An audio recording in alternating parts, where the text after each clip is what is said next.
Airbnb is getting some big competition. Marriott announcing it's getting into the home rental market here in the U.S. And what does that mean for consumers? Let's bring in HotelPlanner CEO Tim Hentschel. Tim, good morning.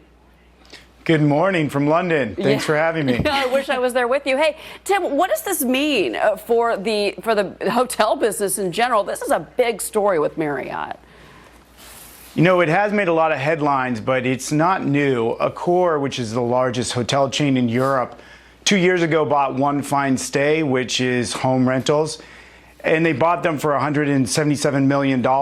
Last year, they wrote down a $288 million loss.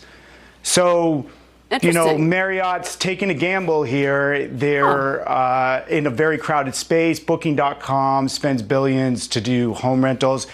Expedia owns HomeAway and VRBO, and then, of course, Airbnb. So there's some stiff competition in that market. That's interesting you say that. I didn't know that. What about this issue that's happening with, you know, Airbnb? Of course, a lot of cities have gone after Airbnb. And New Jersey now, there's movement in New Jersey to go after them. They say that in particular in some downtown areas that it's actually raising the rents of regular regular renters because Airbnb is charging so much per night, and that it's hurting these cities. What do you make of that? So on a local level, there's always going to be some kind of back and forth as cities try to figure out what the alternative accommodation home sharing market looks like. They obviously want to get tax revenue from that. And, you know, San Francisco went through that earlier with Airbnb, and they tax now Airbnb on short-term rentals.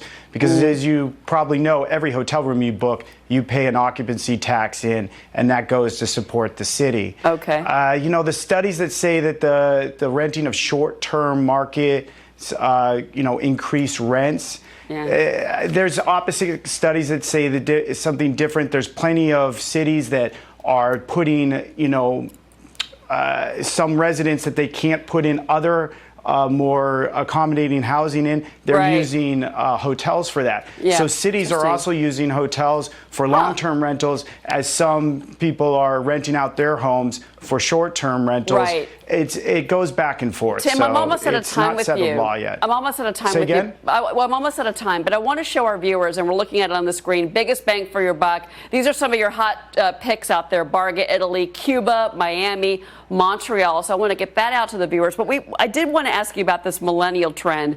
56% of millennials are going to be traveling this summer. That's more than older Americans. Can you believe that? Yes, no, and the millennials love their, you know, vacations, and they love to Instagram them. They're saying right now that Instagram is responsible for 50% of people's vacation choices in the millennial demographic. So that's only going to increase. And so we try to pick a list of very unique places like Cuba, because that is very popular on the wish list of millennials. You see it's trending, you know, heavily on Instagram.